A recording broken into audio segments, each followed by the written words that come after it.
Hey guys, today we're going to be taking a look at The Legend of Dragoon for the PlayStation 1.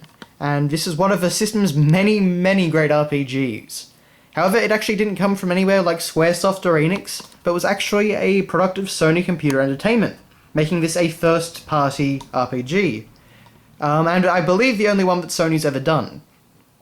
I know that they put quite a lot of time and effort and money into this, and it turned into a really great RPG. But anyway, so on the front we've got three of our main characters. So we've got Dart over here, Rose down there, and Shana in the back over here. And they are all in their Dragoon forms, which is a special kind of like magical form you can use in battle to increase your strength and give you access to special moves. It's quite cool. It adds its own unique spice to the gameplay. But this is actually the American cover, by the way, as you can see by the T for Teen rating down there. All the different regions for this game actually had completely different covers. But anyway, on the side we've got Legend of Dragoon written in a nice little font. And as you can see, it is 4 discs. I guess Sony didn't want to be outdone by Square or anything like that, so they had to make a game that's equally as long as Final Fantasy 8 and 9. But anyway, on the back here, I apologise about the glare, by the way. We can actually see some of the screenshots from in-game, including some of the screenshots from the incredible cinematics from the game. The graphics have aged a bit in this game. You see, a lot of it was actually rendered in real time on the PlayStation 1, but despite being released after Legend of Legaia, I kind of feel like it's a bit worse. It just seems to have aged a lot worse. There's a lot more polygons, I notice, anyway. But it is still a very fun RPG, so I definitely recommend it, despite that. As long as you can look past that. But as you can see, actually, it was 3 years in the making with a development team of over 100 members. At the time, that was ridiculous. Not so much for years, but the actual development team over that time. Obviously, games like Ocarina of Time had longer development cycles, but yeah, that was still quite an exercise in the industry at that time. So, PlayStation Magazine said, easily one of Sony's most impressive projects yet. And indeed it was. This was one of my all-time favourite RPGs when I was younger. I hired it from a video shop a ton of times and actually managed to beat it just by hiring it from a video shop.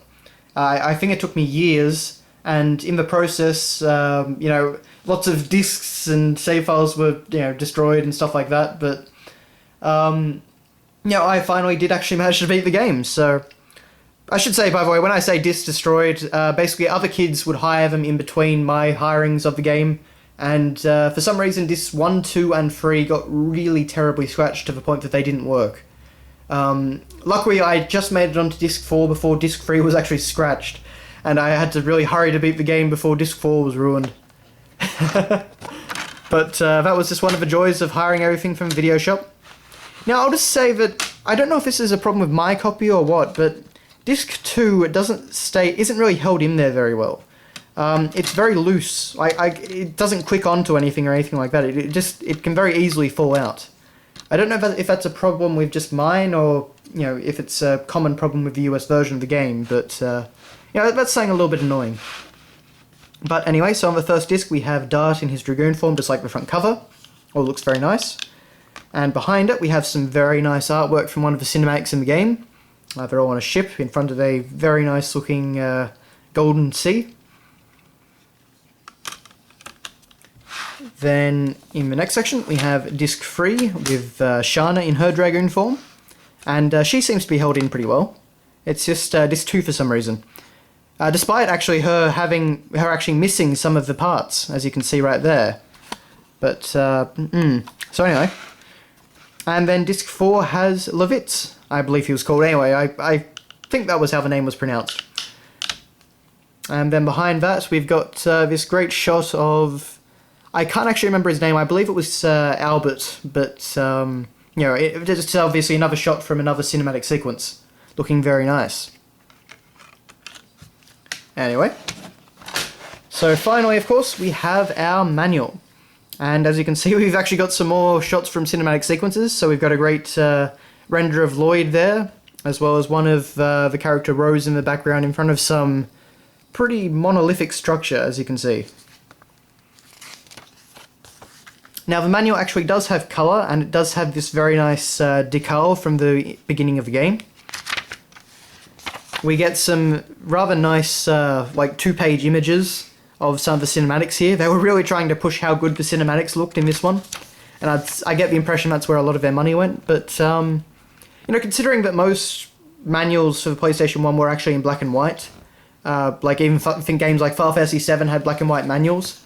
Yeah, this is the sort of thing that shows that Sony was really going all out, just for little extra touches, you know, to try and promote the game, and just like make the package as nice as possible. So we actually get some very nice backstory on the game, which I believe in the game isn't actually revealed until quite late. So you know, I guess the manual's got some spoilers in it, but you know, lots of very nice shots. Teaches you how to play the game well. We've got what have we got? We've got character renders like that. Actually, just as a fun fact, Legend of Dragoon actually had action figures, and that render of the character Levitz right there, that was actually on the box of his action figure. I actually bought a whole lot of them at the time. I don't. They're somewhere under the house right now, but yeah, it's funny to think that just this game, you know, this random RPG, which is rated T for teen, actually got action figures as well. They're quite nice too. But we've got Shana down there. We've got a Great World map right there.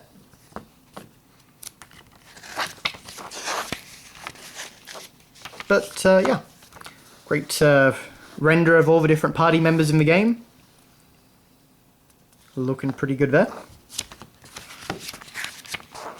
But basically it just continues like this. It's a really solid manual, really nicely presented. Got lots of information, it's got some backstory and history. It's just a really good manual.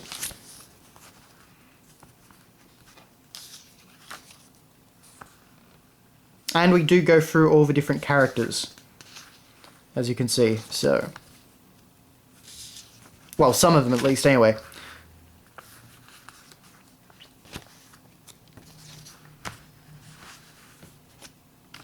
And then we end with an advertisement for the Prima Strategy Guide, which I imagine would have been quite thick at the time.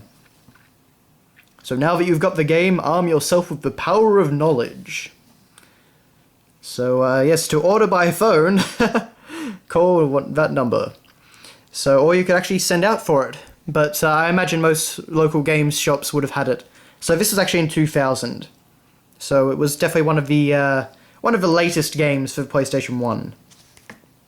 But anyway, that has been your look at Legend of Dragoon for the PS1. So thanks a lot for watching, guys, and I will see you later.